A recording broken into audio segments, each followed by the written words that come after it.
여호수아서가 마무리가 될 것 같아요. 우연찮게 시작된 여호수아였는데 끝장을 보게 되네요. 우리는 지난주에 여호수아서 24장의 전반부를 살펴보았습니다. 여호수아는 세겜으로 이스라엘 백성들을 불러 모으죠. 그리고는 이스라엘의 역사를 되돌아보면서 이스라엘을 향한 하나님의 사랑과 은혜를 강조하죠. 이제 그 사랑과 은혜에 근거해서 이스라엘 백성들에게 충성을 맹세케 하고 언약을 새롭게 하는 모습이 바로 후반부에 기록되어져 있습니다. 여러분, 그 내용을 오늘 살펴보려고 하는데요. 그 내용을 한마디로 줄이자면 여호와 하나님 한 분만 섬기라, 이것입니다. 제가 14절 말씀 한번 읽겠습니다. 그러므로 이제는 여호와를 경외하며 온전함과 진실함으로 그를 섬기라. 너희의 조상들이 각 저쪽과 애굽에서 섬기던 신들을 치워버리고 여호와만 섬기라. 여러분, 우리가 지난주에 살폈던 3절 말씀을 얼른 눈으로 좀 보시겠습니까? 3절 말씀이에요. 거기 보시면 너희의 조상들이라는 표현이 있어요. 그리고 좀 전에 읽어드린 14절 말씀도 보십시오. 거기도 보면은 너희의 조상들 동일한 표현이 사용되어지고 있습니다. 여러분, 이 조상들 안에는 누가 포함되어 있다고 말씀을 드렸죠? 바로 아브라함. 아브라함은 이스라엘 백성들에게 있어서 믿음의 조상이고 가장 존경받는 높은 어른입니다. 그런데 아브라함이 어떤 사람이냐? 그도 강을 건넌 사람이다, 이 말이에요. 여러분, 강을 건넜다는 말은 무슨 말입니까? 문자적으로 강을 실제로 건넜다는 의미가 있을 것입니다. 그리고 아브라함이 강 저쪽에 있을 때에는 다른 신들을 섬겼잖아요. 따라서 강을 건넜다라는 이 표현은요, 상징적으로 전에 섬기던 우상신들을 버리고 여호와 하나님을 섬기게 되었다라는 의미죠. 이것은 지난주에 살폈던 것처럼 하나님의 전적인 은혜로 되어진 것입니다. 여러분, 아브라함이 그러하니 그 자손들에 대해서는 두말하면 잔소리인 것이죠. 너희들도 전에 다른 신을 섬겼는데 은혜로 구원받았다. 그러니 이제는 여호와 하나님 한 분만을 섬기라. 지금 이 말을 하고 있는 것입니다. 그런데 여러분, 우리가 여기서 조금 더 깊게 생각해 볼 것이 있다는 거예요. 여호수아는 이스라엘 백성들에게 신앙의 결단을 촉구하면서 하나님만을 섬기라, 이 말만 하지 않았다는 거예요. 그 앞에 강 저쪽과 애굽에서 섬기던 신들을, 이 표현까지 덧붙여서 말하고 있거든요. 또 다른 구절들에서는 아모리 족속의 신들, 이방 신들, 이런 표현들을 계속해서 등장시키고 있어요. 왜 그럴까요?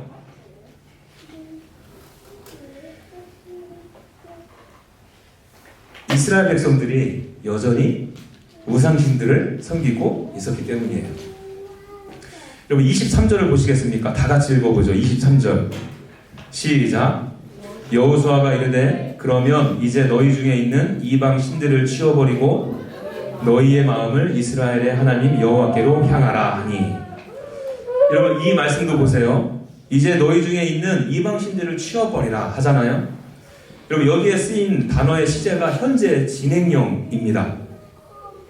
다시 말하면 지금 여호수아가 이스라엘 백성들을 불러 모으고 하나님의 은혜를 말하고 있는 시점, 그리고 그 하나님의 사랑에 신실하게 반응하라 라고 하는 이 시점에도 여전히 그들은 우상을 섬기고 있었다는 거예요.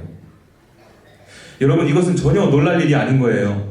왜냐하면 모세는 그의 모세 오경을 통해서 계속해서 우상 섬기는 것에 대해서 경고를 하고 있거든요. 왜 그렇겠습니까? 그들이 우상을 달고 살았기 때문이에요. 그리고 이것이 사사기 시대에 이르러서 본물 터지듯 쏟아져 나오게 된 것입니다. 여러분, 이스라엘 백성들은요, 한 번도 하나님을 섬기지 않았을 때가 없었어요. 이스라엘은 늘 하나님을 섬겼습니다. 그런데 문제는 뭐냐? 하나님과 함께 다른 신들도 동시에 섬겼다는 데 문제가 있어요. 여러분, 왜 그런가 하면은요, 애굽의 문화도 그렇고요, 가나안의 문화도 상당히 종교적이었습니다. 그 당시에는요, 유일신 사상이 아니었어요. 여러 신들을 섬기는 그런 문화였습니다. 그렇기 때문에 한 분 하나님이 아니라 여러 신들을 함께 섬기는 것이 그 당시에는 아주 당연시 되었다는 거죠. 그렇기에 이스라엘 백성들에게도 여러 신을 섬기는 것은 아주 익숙한 것이었습니다. 그들이 전에 살던 곳이 어디였어요? 애굽에 살았잖아요. 수많은 신들을 섬겼던 곳이었죠.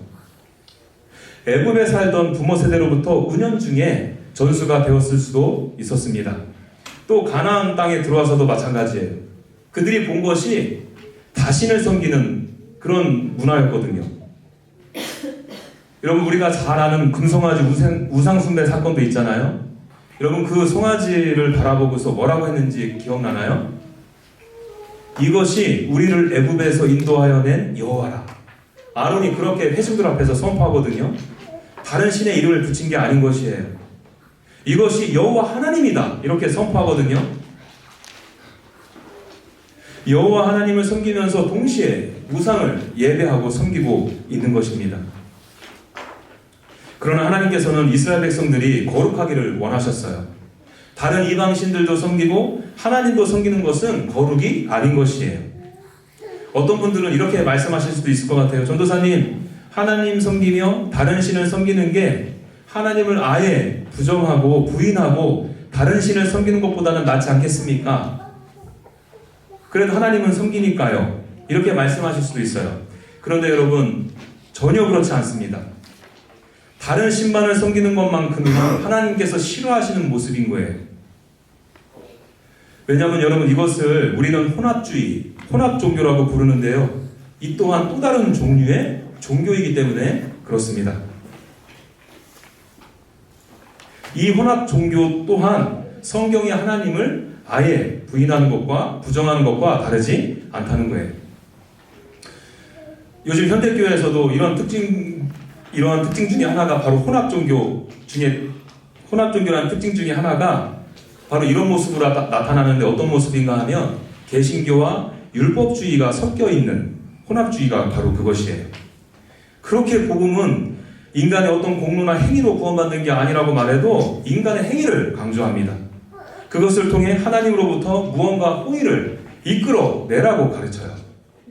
반면에 개신교와 포스트 모더니즘이 섞여서 만들어낸 혼합종교도 있죠. 기독교는, 개신교는요, 하나님의 주권과 은혜, 하나님의 선하심, 하나님의 섭리를 강조해요. 그러나 포스트 모더니즘은 하나님의 주권의 자리에 누구를 앉혀놓는지 아십니까? 바로 사람이에요.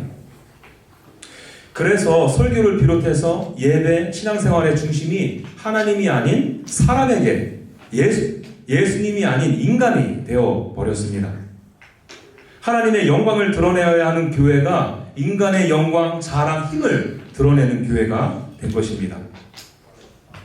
여러분, 물론 사람이 안 중요하다는 것이 아니죠. 하나님께서 하나님의 형상대로 지으신 인간이 얼마나 존귀하고 귀합니까? 그러나 그 인간의 존귀함은 존귀하신 하나님의 존재에 대한 인식으로부터 주어지게 되는 거예요. 그런데 하나님의 어떠하심이 없고 단순히 인간의 어떠함에 집중되어져 있는 것이 문제라는 것입니다. 섞여 있는 거예요. 말로는 하나님, 예수님을 말하지만 인본주의적인 교회인 것입니다. 그렇게 세상과 전혀 구별됨이 없는 모습을 갖고 있는 모습들이 참 많다는 거예요. 이렇듯 여러분, 혼합주의는 기독교가 아닙니다. 기독교란 탈을 쓴 또 다른 형태의 종교에 불과해요. 하나님께서 이를 기뻐하실 리 없어요.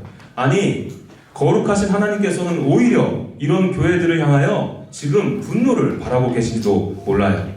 왜요? 하나님은 거룩하신 분이시기 때문에 그렇습니다.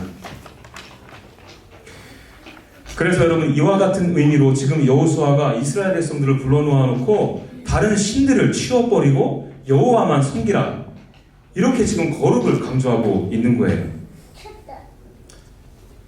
자, 이렇게 여호수아의 이런 가르침에 대해서 그럼 백성들의 대답이 어떠했을까요? 16절입니다. 우리 이 말씀도 같이 한번 읽어볼까요? 16절 말씀 시작.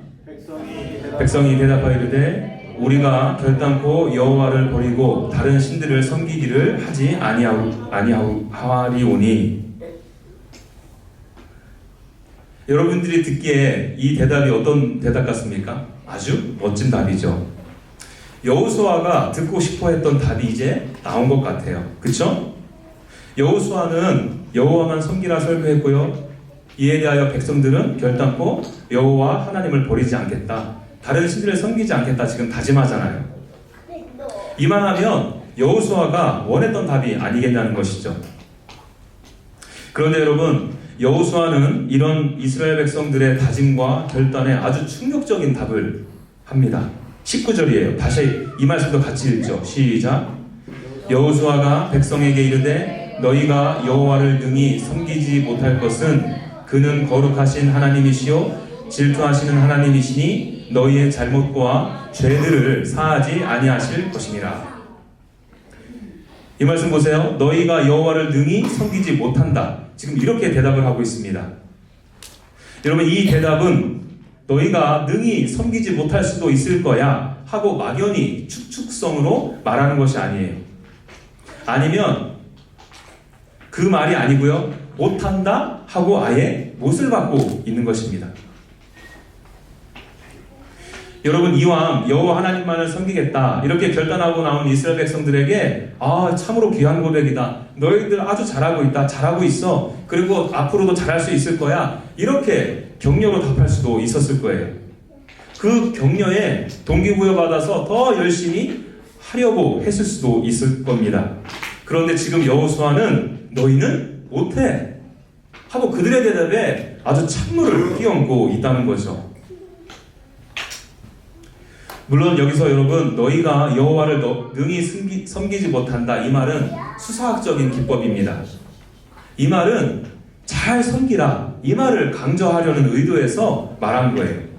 예를 들어서 부모님이 아이한테 야, 너 공부 그렇게 할 거면 학교 때려치고 차라리 네가 그렇게 좋아하는 게임이나 평생 하고 살아, 이 말을 할 때가 있잖아요.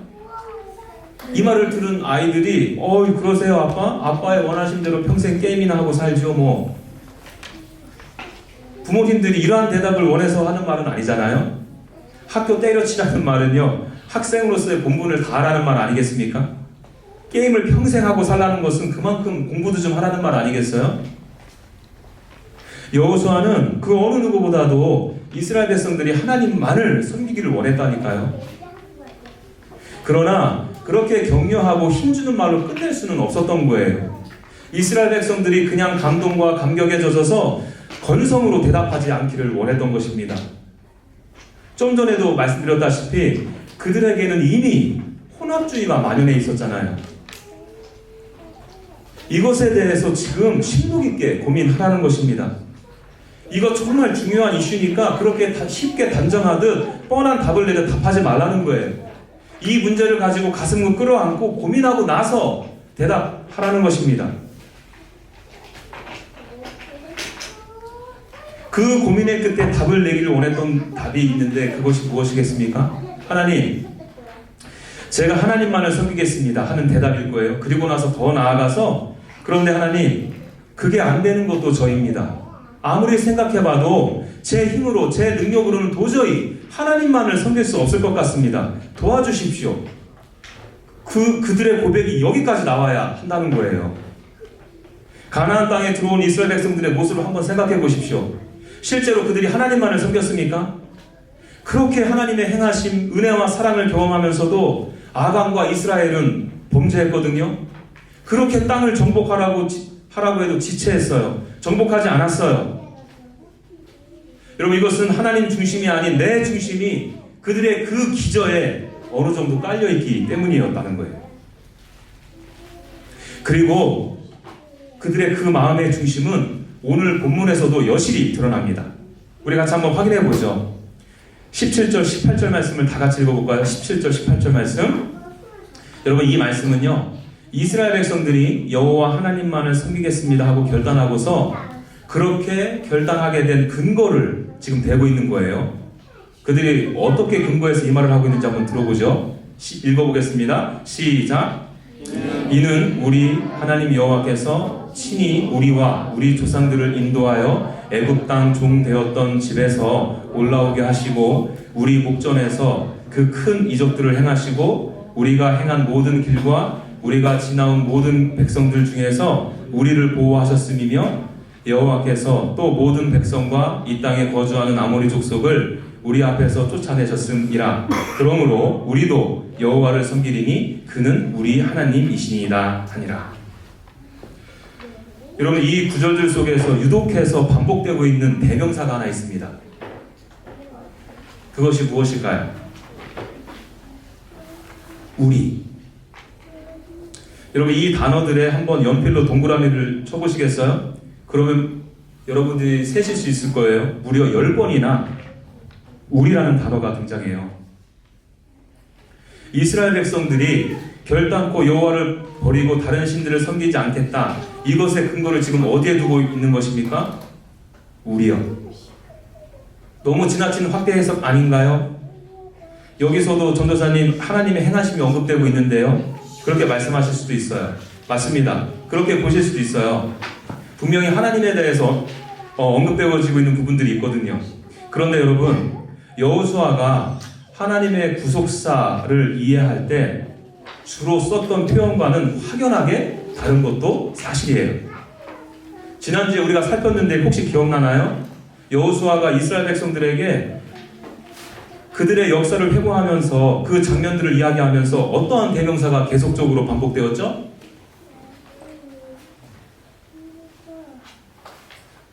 연필로 한번 동그라미 쳐보라고 말씀까지 드렸는데 내가. 여기서 내가는 하나님을 가리키잖아요. 보세요. 같은 하나님의 구속사를 이해하면서 여호수아는 하나님께 초점이 맞추어져 있고요. 이스라엘 백성들은 우리. 그렇게 지금 초점이 맞추어져 있다는 거예요. 여러분 이 표현을 굳이 달리 적어낸 이 저자의 의도가 느껴지지 않나요? 여호수아서의 저자는요, 지금 의도적으로 이를 대조하면서 구속사에 대한 이해가 여호수아와 이스라엘 백성들이 서로 다름을 지금 드러내고 있다는 거예요. 여호수아는 하나님의 은혜로 이해했고요. 이스라엘 백성들은 여전히 철저히 자기 중심적으로 하나님의 구원을 이해한 것입니다.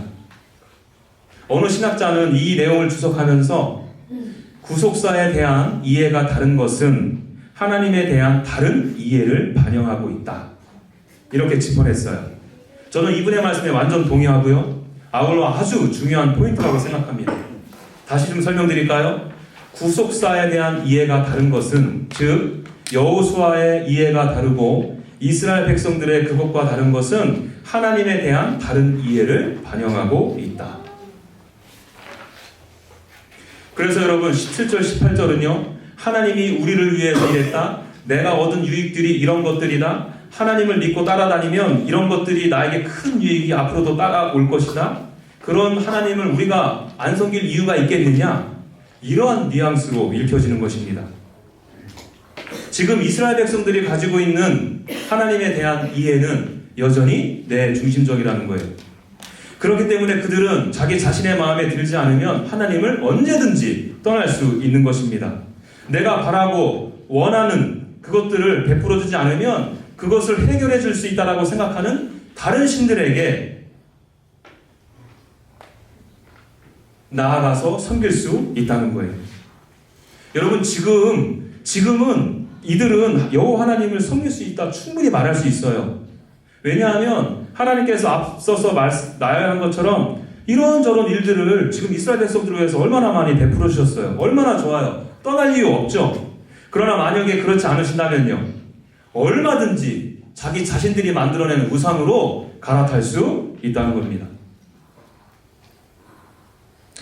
여러분 이게 오직 하나님만을 섬기겠다 고백한 다짐만 이스라엘 백성들의 영적인 현 주소였다라는 거예요. 여호수아는 이를 염려한 것입니다. 그래서 너희들은 못해, 못 섬겨 하고 충격적인 요법을 써서 타이른 것입니다.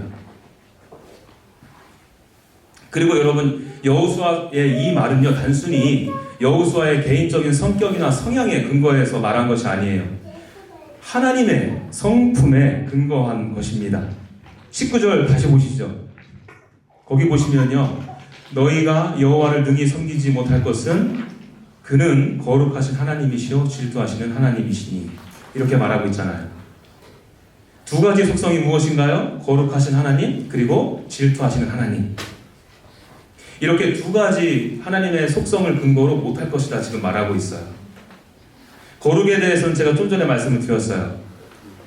여러분, 만일 하나님께서 거룩하시지 않으시다면 이스라엘 백성들이 다른 우상들을 섬김과 동시에 하나님을 섬겨도 상관이 없었을 거예요. 그러나 하나님은 거룩하십니다. 그렇기에 안 거룩한 이스라엘 백성들이 섬길 수 없다는 거예요. 그리고 질투하시는 하나님이라 말하죠. 하나님의 질투는 사실 하나님의 거룩하심에서 나오는 속성이기도 한데요. 이스라엘 백성들이 하나님을 섬기면서 이방신도 섬기면 질투하시는 하나님께서 그들을 그냥 내버려 두지 않으실 것이다. 그렇기 때문에 너희들은 못할 것이다. 지금 이렇게 말하는 것입니다. 여러분들도 아시는 것처럼 성경에서는 질투하시는 하나님에 대해서 종종 이야기하죠. 하나님은 질투하신다. 이 말은요, 하나님의 공식적인 칭호 중에 하나예요. 하나님은 사랑이시다. 이 말과 같은 공식적인 칭호라는 거예요. 그런데 우리가 흔히 알고 있는 질투라는 단어 때문에 질투하시는 하나님에 대한 오해가 좀 있습니다. 그래서 우리는 질투라는 이 개념을 두 가지 개념으로 따로 구분해서 좀 이해해야 되는데요. 하나는 이것이에요. 내 소유가 아닌 어떤 것을 부러워하고 탐하는 거죠. 그래서 생겨나는 집착의 감정을 질투라 합니다. 예를 들어서 내가 몰고 다니는 차보다 저 사람 차가 더 비싸고 좋아요. 질투 시기가 나죠. 저 사람은 뛰어난 재능을 가지고 있는데 나는 그렇지 않아요. 그것이 부럽다가 그 부러움이 어느 순간에는 시기가 되고 나중에는 탐하게 되죠. 그래서 여러분, 이런 종류의 질투는 죄예요. 나에게 없는 것, 내 것이 아닌 다른 사람의 소유를 탐하는 마음에서 나오기 때문에 그렇죠. 이번에는 반대로 한번 접근해 볼게요. 마땅히 남의 것이 아니라 이제 내 것이에요. 내 소유, 나에게 속한 것이에요. 내가 받아야 할 마땅한 어떤 것을 빼앗기는 경우가 있지 않습니까? 이런 경우는 자기 소유권을 주장하는 것이기에 정당한 거예요. 원래 내 거니까요. 그렇죠?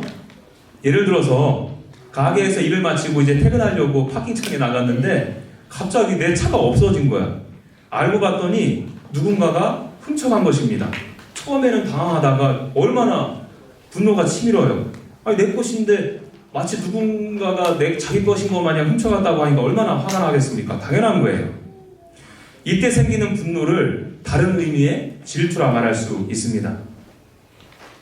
물론 차를 도난당했을 때 질투나 이렇게 감정 표현을 하지는 않죠. 그렇지만 여러분, 본질적으로는 같은 의미예요. 이 두 번째 질투의 의미는 그래서 물질적 차원이 아니라 관계적 차원으로 이해하면 보다 이해가 쉬워요. 결혼을 예로 들어볼까요? 우리가 서로 사랑하기에 서로 내 것 하자 해가지고 법적인 절차를 밟아서 승인받은 것이 결혼이에요. 나는 당연히 아내를 사랑해야 하고요. 나는 당연히 아내로부터 사랑을 받을 권리가 있습니다. 마땅한 거죠. 아내는 내 것이고 저는 아내 것이기 때문에. 그런데 제 아내가 나에게 줄 사랑을 다른 남자에게 준다고 생각해 보세요. 이때 당연히 질투가 나죠. 여기서 느껴지는 감정은 제가 아닌 것이에요. 이거는 정당한 것입니다. 자기 소유에 대한 정당한 주장이거든요. 내 아내가 다른 사람과 바람을 피우는 게 화가 나지 않는다? 질투가 나지 않는다? 여러분, 이거는 사랑이라고 말할 수 없죠. 저는 마음이 넓어요. 그렇기 때문에 제 아내가 그런 거 충분히 이해갑니다. 저도 그러는데요, 뭘. 이게 사랑이겠냐고요. 막장 드라마죠. 이번엔 또 아빠와 아들의 관계에서 좀 예를 들어 드릴까요? 어느 날 제 아들이 저에게 와요. 아빠, 저는 아빠를 존경하지 않고 증오해요. 이렇게 말합니다. 그러고선 다른 사람에게 가서 당신 내 아버지랑 비교해보니까 당신은 하루 종일 내가 게임을 해도 잔소리 하나 안 하네요.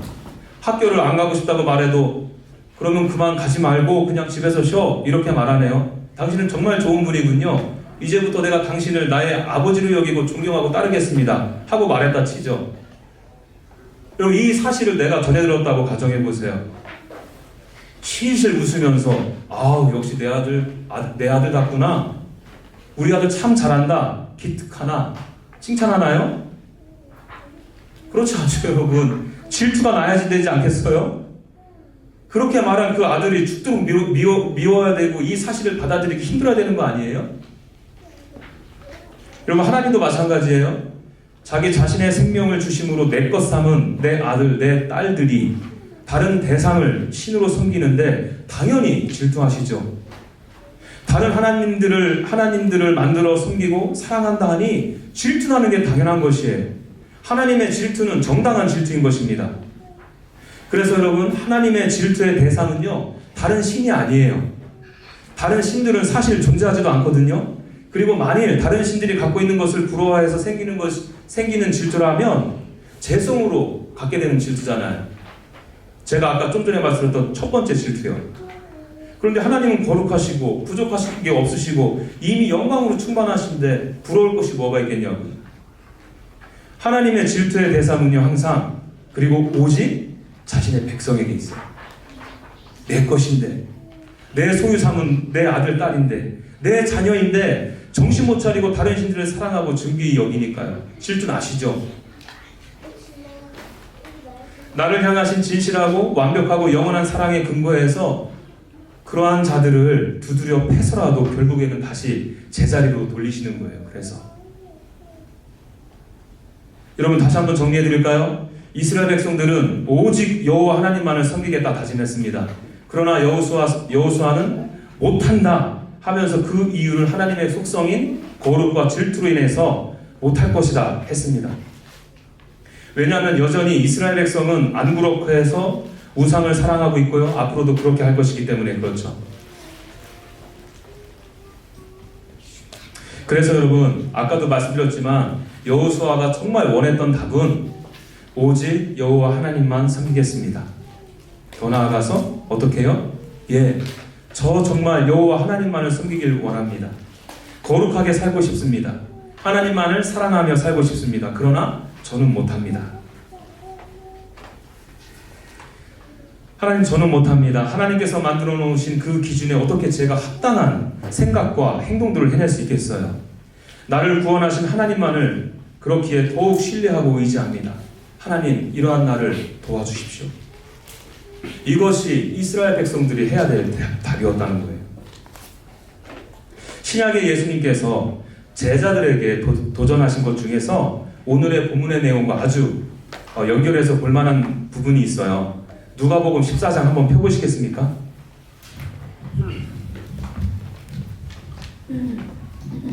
누가복음 14장 25절서부터 33절 보시면요, 수많은 무리와 함께 가실 때 예수님께서 말씀하시죠. 그 중에서 제가 26절과 27절을 읽어드립니다. 무릇 내게 오는 자가 자기 부모와 처자와 형제와 자매와 더욱이 자기 목숨까지 미워하지 아니하면 능히 내 제자가 되지 못하고, 누구든지 자기 십자가를 지고 나를 따르지 않는 자도 능히 내 제자가 되지 못하리라. 여러분, 예수님께서 이 말씀은 수많은 군중들, 무리에게 하신 말씀이에요. 여러분, 이 말은 그들로 하여금 제자가 되라는 말이에요? 아니면 되지 말라는 말입니까? 제 질문이 너무 어렵나요? 제자가 되라는 말이에요. 제발 나의 제자가 좀 되어다오, 이 말씀입니다. 그런데 여러분, 여기 보시면 자신의 가족을 미워하지 아니하면, 자기의 목숨까지 미워하지 아니하면, 십자가를 지고 나를 따르지 아니하면 해서 3번 이렇게 부정하셨어요. 이러한 것들을 하지 아니하면 내 제자가 되지 못한다 하셨습니다. 이렇게 하지 아니하면 내 제자가 안 될 수도 있을걸? 이게 아니에요. 제자가 되기 조금 힘들지 않을까? 이런 말이 아닌 거예요. 내 제자가 못 된다, 이렇게 지금 못 받고 있어요. 일말의 여지도 남겨놓지 않은 강한 부정입니다. 여러분, 이 수많은 군중들, 사람들은요, 지금 예수님을 왜 따르고 있는지 아시나요? 오병이어의 기적으로 통해서 많이 먹여주시고 병든 사람도 낫게 해주시고 귀신도 내주셨기 때문에 따르는 거예요. 그런데 지금 예수님께서 이 말씀을 하는 시점이 언제인 줄 아십니까? 예수님은 지금 십자가를 지기 위해서 예루살렘 성을 향해 가고 계시거든요. 십자가에 달리시기 위해서 지금 발걸음을 한 걸음 한 걸음 옮기고 계신 중이었단 말이에요. 그러니까 여러분, 예수님의 목적과 이 사람들이 가지고 있었던 기대가 서로 달랐던 거예요. 예수님은 그래, 너희들이 나를 따르는 것이 내가 원하던 바다. 그러나 나를 따르기 전에 한번 따져보고 따라와라. 이 말씀하신 것입니다. 그러면서 그 밑에 이어서 나오는 이야기를 보세요. 28절에요. 망대를 세워야 할 때 그 비용이 얼마가 들지 한번 따져보지 않겠느냐. 전쟁을 할 때 승리할 수 있을지 없을지 적과 아군의 전투력을 비교하지 않겠느냐. 이 말씀하시거든요. 계산기 집어들고 조용히 앉아서 예수님을 따를 때 그 비용이 얼마나 드는지 계산기 두드려보라는 거예요.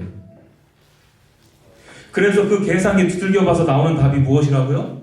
목숨까지 미워해야 하고요. 자신의 가족까지도 미워해야 하고요. 자기 자신의 십자가를 지고 자기를 부인하며 그리스도를 따라야 한다는 거예요. 참 제자가 된다는 것의 비용은 절대 싸지 않다라는 것입니다. 싸구려가 아닌 것이에요. 엄청난 대가가 따른다는 것입니다.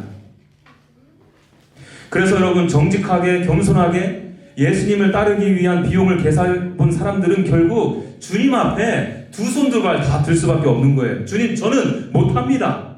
이 말이 나와야 한다는 것입니다.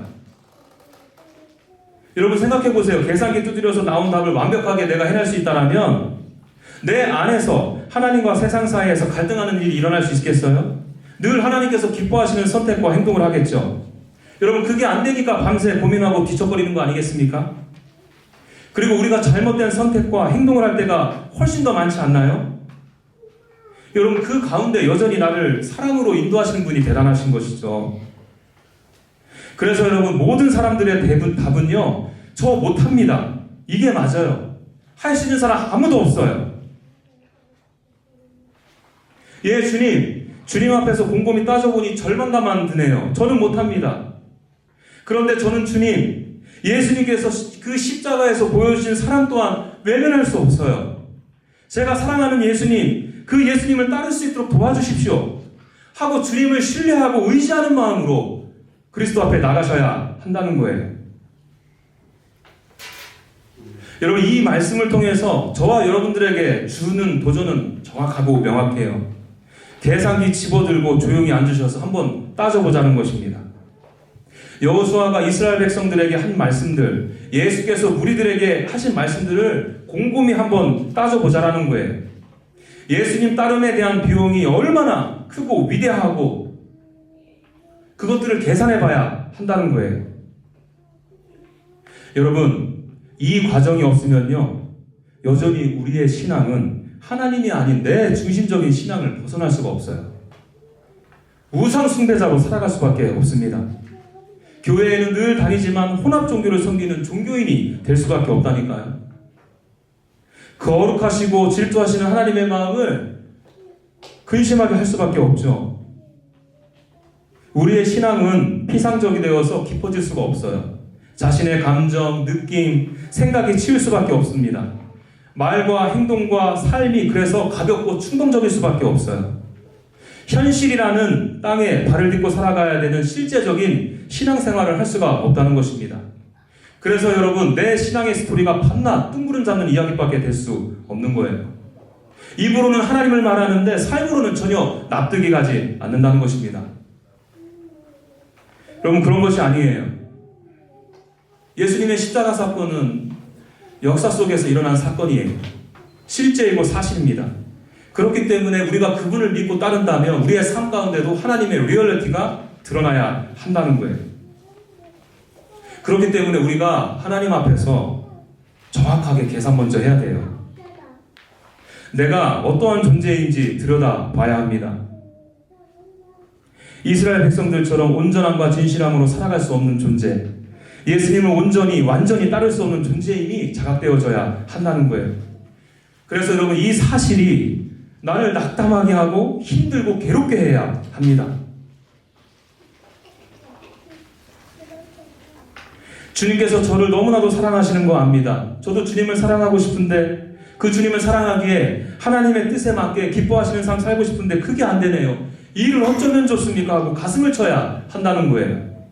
그리고는 여러분, 그 자리에서 예수님, 저는 뭐 해봐도 안 되네요. 안 되니까 포기할게요. 하나님이 계시긴 한 건가요? 여러분, 이게 아니고요. 저는 은혜로 하나님께 구원을 받았음을 신뢰합니다. 아무 조건 없이 나를 사랑하시고 기뻐하셔서 구원하신 하나님께서 지금 그리고 앞으로 나의 삶 또한도 지키시고 인도하시고 보호하실 것을 신뢰합니다. 그 주님만을 의지합니다. 하는 고백과 함께 신앙의 여정이 계속되어지는 쪽으로 나가셔야 하죠.